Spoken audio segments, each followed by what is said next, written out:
آزمائش کے لیے چنے جانے والوں کی دعاؤں کو بھی اللہ نے قبولیت کے لیے چن رکھا ہوتا ہے۔ آپ کی دعائیں اللہ تک پہنچ گئی ہیں، بس آپ نے صبر کا پہلو تھامے رکھنا ہے۔ اب جو ہوگا وہ صرف معجزہ ہی ہوگا، اور اللہ آپ کو پھر سے ایسے خوش کر دے گا کہ جیسے آپ نے کبھی کوئی تکلیف دیکھی ہی نہ ہو۔ آپ نے دیکھا ہے جب کبھی بھی ہمیں ایگزام کی ٹینشن ہوتی ہے تو ایگزام سے پہلے ہم کتنے پریشان رہتے ہیں، دن رات محنت کرتے ہیں، پڑھتے ہیں، گرمی میں سردی میں ہمیں کسی چیز کا ہوش نہیں ہوتا، کتنے ہم ڈپریسڈ ہوتے ہیں، ہمیں کوئی چیز اچھی نہیں لگ رہی ہوتی۔ لیکن جیسے ہی ہمارا امتحان ایگزام ہمارا ختم ہو جاتا ہے تو ہمیں ایسے لگتا ہے کہ جیسے ہم پریشان تھے ہی نہیں، اتنے ریلیکس ہو جاتے ہیں۔ تو بالکل ویسے ہی جب ہم پر کوئی غم، تکلیف یا پھر آزمائش آئی ہوئی ہوتی ہے تو ہمیں لگتا ہے کہ اب تو ہم بس اسی طرح ہی تکلیف میں رہیں گے، یہی آزمائش، یہی غم تکلیف اب ہماری زندگی کا حصہ ہے۔ نہیں، ایسا بالکل بھی نہیں۔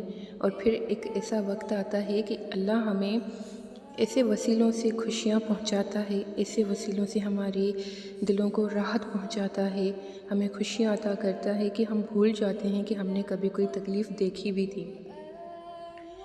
آپ ابھی وہیں پر ہیں جہاں ایگزیکٹلی آپ کو ہونا چاہیے۔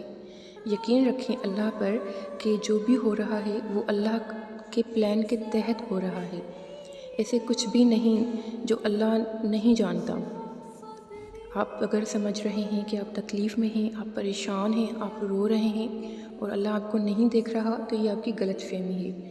اللہ فرماتا ہے کہ ایسا پتا بھی نہیں جس کے گرنے کا اللہ کو علم نہ ہو، یعنی کہ دنیا میں ایک ایسا پتا بھی نہیں جو کمزور ہو کر جھڑ کر زمین پر گرتا ہے اور اللہ کو اس کا علم نہ ہو۔ اللہ فرماتا ہے کہ کالی رات میں کالے پہاڑ پر کالی چیونٹی کے رینگنے پر جو اس کے پاؤں کے نشان بنتے ہیں، اللہ پاک ان پاؤں کے نشانوں کو بھی دیکھتا ہے۔ تو پھر آپ نے کیسے سمجھ لیا کہ اللہ پاک آپ کی تکلیف کو نہیں دیکھتا؟ یا پھر اللہ پاک آپ کے دل کی تڑپ کو، آپ کے اندر جو آپ کے دل میں تکلیف ہے، ایسے لگ رہا ہے نا کسی نے چھرا چلایا ہو آپ کے دل پر۔ اتنی تکلیف ہوتی ہے جب دل ٹوٹتا ہے، جب کوئی آپ کو دھوکہ دیتا ہے، جب کوئی ایسی پریشانی آ جاتی ہے جس کا حل ہمیں چاروں طرف سے ناممکن نظر آتا ہے۔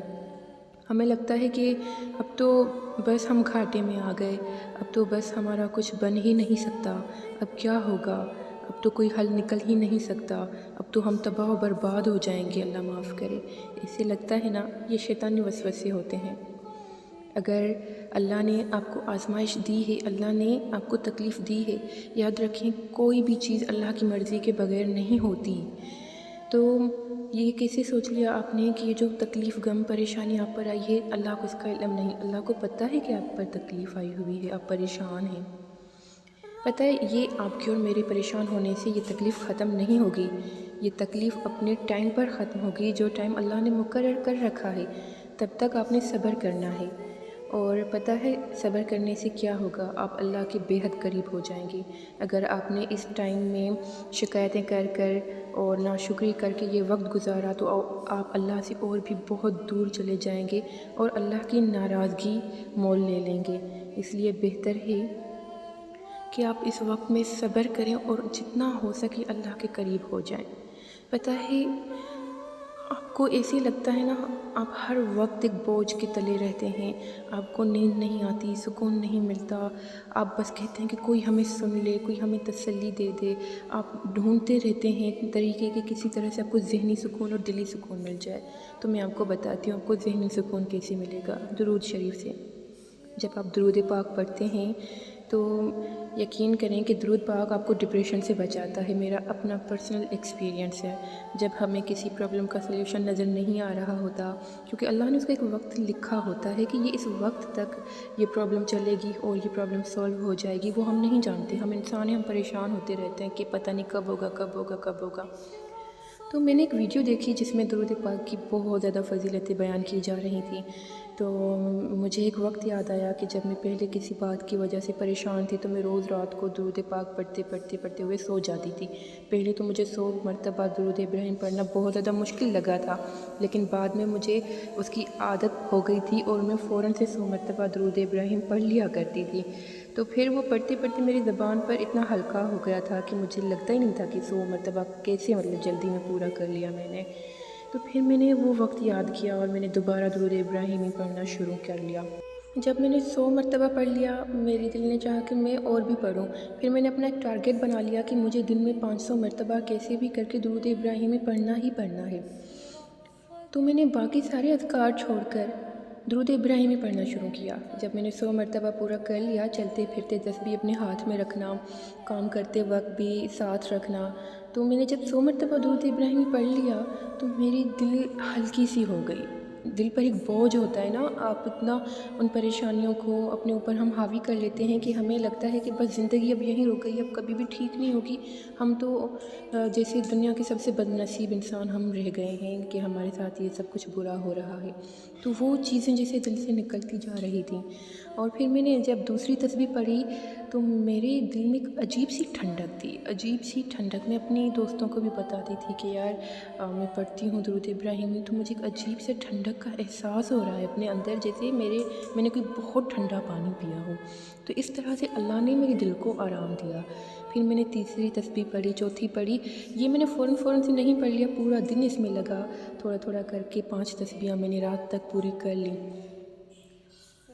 ایک عجیب سی خوشی میرے دل میں آ گئی۔ اتنی زیادہ پریشانیاں ہونے کے باوجود بھی، اتنی ٹینشن ہونے کے باوجود بھی اللہ نے میرے دل میں ایک احساس ڈال دیا کہ اللہ میرے ساتھ ہے، اور ایک عجیب سی خوشی کا۔ مجھے نہیں سمجھ آ رہا تھا کہ اتنی پرابلمس ہونے کے بعد بھی، کہ صبح تو میں اتنی زیادہ پریشان تھی، رو رہی تھی۔ ہوتا ہے انسان کی زندگی میں کبھی ایسا وقت آتا ہے کہ ہم بے بس ہو کر رو پڑتے ہیں اور اللہ کے آگے روتے ہیں، تو ہمیں سمجھ نہیں آتا کہ ہماری پرابلم کا سلوشن کیسے نکلے گا۔ وہ اللہ نے ایک وقت مقرر کر رکھا ہوتا ہے ہمارا، اس میں کوئی کنٹرول نہیں، ہم چاہ کر بھی، رو کر، کچھ بھی کر کے ہم اس وقت کو وقت سے پہلے نہیں لا سکتے، تو ہمیں صرف صبر کرنا ہوتا ہے۔ تو جب میں نے درود ابراہیم پڑھنا شروع کیا، 500 مرتبہ پڑھ لیا، 400 مرتبہ پڑھ لیا، تو اللہ نے ایک عجیب طرح کی خوشی اور ٹھنڈک میرے دل میں اتار دی کہ میرا دل سکون میں تھا۔ میں نے دوسرے دن، تیسرے دن، چوتھے دن ایسے پڑھنا شروع کیا۔ کچھ دنوں کے بعد اللہ تعالیٰ نے میرے دل میں ایک احساس پیدا کیا کہ اللہ ہے نا، یہ سب کچھ اللہ کی پلان کے تحت ہو رہا ہے۔ دیکھیں، اللہ کبھی بھی آپ کو اتنی تکلیفیں نہیں دے گا کہ آپ اس کو ہینڈل نہ کر پائیں، برداشت نہ کر پائیں۔ دیکھیں، آپ کو لگ رہا ہے نا کہ اب تو برداشت کے باہر ہو رہا ہے سب کچھ، لیکن آپ پھر بھی کتنی مضبوطی سے کھڑے ہوئے ہیں۔ اگر آپ تنہائی میں روتے ہیں، مسئلے پر روتے ہیں، لیکن اپنے فیملی ممبرز کے آگے آپ پھر سے خوش رہتے ہیں، تو یہی ہے کہ اللہ ہم کو اتنا مضبوط بناتا ہے کہ آپ اللہ کے آگے تو روتے ہیں لیکن پھر سے مضبوط ہو کر انسانوں کے سامنے جاتے ہیں۔ تو دیکھیں کہ آپ ابھی تک برداشت کر رہے ہیں، اللہ نے آپ کو اتنی ہمت دی ہے۔ تو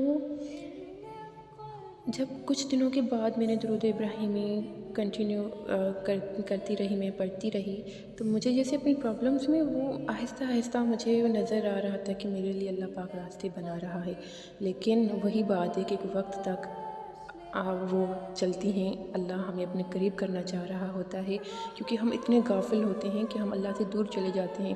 پھر آل آف سڈن کہیں سے کوئی ایسی پرابلم آ جاتی ہے جس کا ہم نے سوچا بھی نہیں ہوتا، ہمارا بنتے کام ایسے بگڑ جاتا ہے کہ ہم حیرت میں رہ جاتے ہیں کہ یہ کیسے ہو گیا، اس کو نہیں ہونا چاہیے تھا، ہم نے تو سوچا ہی نہیں تھا کہ یہ کام ایسے بگڑ جائے گا، اور پھر ہم بھاگتے ہیں اللہ کی طرف کہ اللہ آئی ایم سوری، میں آپ سے غافل ہو گئی تھی، میں آپ سے غافل ہو گیا تھا اللہ پاک، وی آر ریئلی سوری۔ تو کرتے ہیں نا ہم ایسے، تو کیونکہ اللہ پاک ہمیں وہ پریشانی دے کر اپنے قریب کرنا چاہ رہا ہوتا ہے۔ آپ کو پتہ ہے اللہ نے فرمایا ہے کہ میرے محبوب حضرت محمد مصطفیٰ صلی اللہ علیہ وسلم پر درود پڑھو۔ اللہ اور اللہ کے فرشتے نبی کریم صلی اللہ علیہ وسلم پر درود پاک پڑھتے ہیں۔ جب ہم ایک مرتبہ درود پاک پڑھتے ہیں تو 10 رحمتیں ہم پر نازل کی جاتی ہیں، 10 گناہ ہمارے مٹا دیے جاتے ہیں، 10 درجے ہمارے بلند کیے جاتے ہیں۔ سب سے بڑی بات یہ کہ قیامت میں ہمیں حضور پاک صلی اللہ علیہ وسلم کی شفاعت نصیب ہوگی، جب ہماری نامہ اعمال میں نیکیاں کم ہو جائیں گی، جب بہن بھائی ماں باپ کوئی کسی کے کام نہیں آ رہا ہوگا، تب ہمیں حضور نبی کریم صلی اللہ علیہ وسلم کی شفاعت ملے گی درود پاک کے صدقے سے۔ پھر آپ کہاں بھاگ رہے ہیں اپنی پریشانی لے کر؟ آئے نا درود پاک کی طرف، آپ درود پاک پڑھتے رہیں، آپ کو آپ کے دل میں ایسی خوشی آئے گی کہ آپ کو سمجھ نہیں آئے گی۔ اللہ پاک آپ کے دل میں اتنا سکون اتار دیں گے۔ یا تو اگر آپ کی اس پریشانی کے ختم ہونے کا وقت قریب آ چکا ہوگا تو اللہ پاک آپ کو وہ فوراً سے آپ کی پرابلم ختم کر دیں گے۔ اگر تو ابھی اس میں ٹائم رہتا ہوگا تو اللہ پاک آپ کو اتنی ہمت دے دیں گے اور اتنی زیادہ پریشانیاں ہونے کے باوجود بھی آپ کے دل میں ایسی خوشی ہوگی کہ آپ وہ پریشانی کا وقت خوشی خوشی گزار رہے ہوں گے۔ تو یہ ہے درود پاک کی برکت، اور آپ کے سارے کام دوسرے جو ہوتے ہیں وہ چھوٹے چھوٹے سے کام وہ بہت جلدی جلدی ہو رہے ہوتے ہیں۔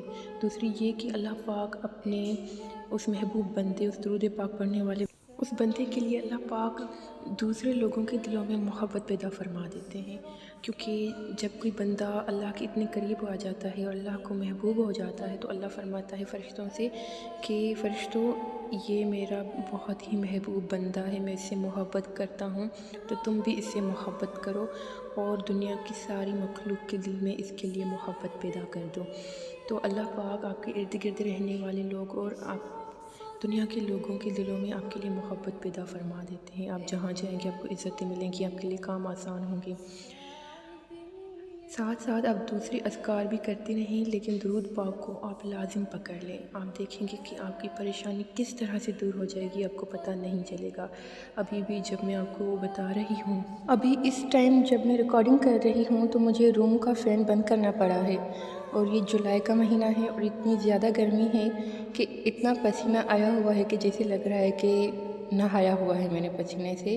لیکن پھر بھی جب میں آپ کو درود پاک کی فضیلت اور اس کو پڑھنے کا آپ کو کہہ رہی ہوں تو میرے اندر میں ایک ایسی ٹھنڈک ہے کہ میں بیان نہیں کر سکتی، کیونکہ اللہ تعالیٰ نے مجھے چوز کیا ہے اب تک یہ پیغام کنوے کرنے کے لیے۔ سو اگر آپ نے یہ ویڈیو دیکھی ہے تو اس کو اگنور مت کریں، کیونکہ یہ اللہ پاک کی طرف سے آپ کے لیے سائن ہے کہ آپ درود پاک کو پڑھیں، پھر آپ اپنی لائف میں معجزات دیکھیے گا درود پاک کے۔ بھول جائیں ساری فکروں کو، کسی نے آپ کے ساتھ دھوکہ کیا، میں جانتی ہوں بہت سے لوگوں نے آپ کو پریشان کیا، آپ کو دھوکہ دیا، آپ پر برے برے الزامات لگائے، آپ کے پیٹھ پیچھے آپ پر باتیں کی، آپ کے کاموں میں رکاوٹیں ڈالی۔ اللہ نے سب دیکھا ہے، اللہ نے ہر ایک انسان کو دیکھا ہے جس نے آپ کے ساتھ جو کیا۔ وہ معاملات آپ اللہ پر چھوڑ دیں، آپ اپنے معاملات خود اپنے ہاتھ میں مت لیں، ورنہ پھر وہی بدلہ رہ جائے گا، پھر اللہ پاک بدلہ نہیں لے گا۔ لیکن جب آپ اللہ پر چھوڑیں گے، اللہ پاک بہترین انصاف کرنے والا ہے۔ آپ اپنا انصاف نہیں کر سکتے، اللہ پاک کر سکتے ہیں۔ تو بس آپ درود پاک پڑھتے رہیں، اللہ کی رحمت پر یقین رکھیں، اور اپنی زندگی میں آپ اتنے پرسکون ہو جائیں گے درود پاک پڑھنے سے۔ اللہ پاک کی رحمتیں آپ پر ہوں گی، ہر طرف سب لوگوں کے دلوں میں آپ کے لیے محبتیں ہوں گی، آپ کی صبح شام بہترین گزریں گے، اور آپ کی پریشانیاں بھی جلد از جلد ختم ہو جائیں گی، آپ کے تمام کام آسان ہو جائیں گے۔ بس آپ درود پاک کو اپنی روٹین میں شامل کر لیں، اور پھر آپ اللہ کی رحمتیں اپنے اوپر نازل ہوتے ہوئے دیکھیں۔ اگر آپ کو کبھی بھی کوئی ایسی ویڈیو نظر آ جائے جس میں آپ کو کسی کام کی تلقین کی جا رہی ہو تو اس کو ہلکے میں مت لیا کریں، یہ اللہ پاک کی طرف سے آپ کو اشارہ ہوتا ہے۔ اس ویڈیو کو یہ کسی اور کے پاس بھی جا سکتی تھی، آپ کوئی اور ویڈیو بھی دیکھ سکتے تھے، لیکن آپ نے یہ والی ویڈیو دیکھی ہے تو دیٹ مینس کہ اللہ پاک آپ کو کہنا چاہتے ہیں کہ اس طرف آؤ، تو آپ اپنی ساری پریشانیاں چھوڑ کر اللہ کی رحمت میں آ جائیں، درود پاک پڑھیں، اور بس ٹینشن بھول جائیں، کیونکہ ہر ایک چیز کا اللہ نے وقت مقرر کر رکھا ہے۔ آپ کے سوچے ہوئے وقت پر نہیں، اللہ کے سوچے ہوئے وقت پر ساری پریشانیاں ختم ہو جائیں، اور پھر آپ کو دوبارہ ڈھیر ساری خوشیوں سے نوازا جائے گا، اور جب وہ خوشیاں آپ پر نازل ہو رہی ہوں گی تب آپ میری اس ویڈیو کو ضرور یاد کریں گے، اور یہی یاد کریں گے کہ میں نے آپ کو کہا تھا کہ جب وہ خوشیاں آپ پر آئیں گی تو آپ ساری تکلیفیں بھول جائیں گے، کیونکہ درود پاک ہے ہی ایسا کہ اللہ پاک درود پاک پڑھنے والے کو کبھی بھی اکیلا نہیں چھوڑتے۔ درود پاک پڑھنے والے کی ساری دعائیں قبول ہوتی ہیں، دیر سویر لیکن ہو کر رہتی ہیں، اور کیا پتہ کہ اللہ نے آپ کے لیے اتنا بہترین سوچ کر رکھا ہو کہ جب آپ کی یہ پرابلمس، یہ آزمائش ختم ہو جائے گی تو آپ سوچیں گے کہ میں اس کے لیے رو رہی تھی، میں اس کام کے لیے رو رہی تھی، میں اس کام کے لیے اتنا پریشان ہو رہی تھی، میں اس چیز کے لیے اتنا تڑپ رہا تھا، اللہ نے تو میرے لیے اتنا بہترین رکھا ہوا تھا، کاش کہ میں اس ٹائم روتا نہ پریشان نہ ہوتا اور اللہ پر یقین رکھتا۔ لیکن آپ یاد رکھیں کہ بس آپ نے صبر کرنا ہے، آپ نے اللہ کی رسی کو مضبوطی سے تھامے رکھنا ہے، اللہ کے بہت بہت قریب ہونا ہے، درود پاک کی کثرت کرنی ہے۔ کہیں بھی ہوں پڑھ رہے ہیں، ساتھ بیٹھنے والے انسان کو بھی تلقین کریں کہ وہ بھی اپنی زندگی میں درود پاک کو شامل کر لے، تو اللہ پاک آپ کے لیے بہترین وسیلے بنائے گا۔ اللہ کبھی بھی اکیلا نہیں چھوڑتا، دنیا چھوڑ جاتی ہے، دوست چھوڑ جاتے ہیں، بہن بھائی سب چھوڑ جاتے ہیں، ایون کہ ایک وقت آتا ہے آپ کے والدین بھی آپ کو نہیں سمجھ سکتے، لیکن اللہ سمجھتا ہے۔ اللہ نہیں چھوڑتا آپ کو، کبھی بھی نہیں چھوڑتا، تو پھر آپ کیوں اللہ کو چھوڑ دیتے ہیں؟ آپ آ جائیں اللہ کے قریب، اللہ آپ کو بہت سکون عطا کرے گا، اللہ آپ کے دل میں بےحد سکون پیدا کر دے گا، ایسا کہ آپ سوچ بھی نہیں سکتے۔ تو بس اپنا بہت زیادہ خیال رکھیں، اللہ کی دی ہوئی نعمتوں کا شکر ادا کریں۔ اللہ آپ کو روز نیند جیسی ایک ٹیمپرری موت سے اٹھا کر نئی زندگی دیتا ہے، تو شکر کے ساتھ اپنا دن شروع کریں اور اللہ کی عبادت میں لگے رہیں۔ اللہ آپ کو ڈھیر ساری خوشیوں سے نوازے گا۔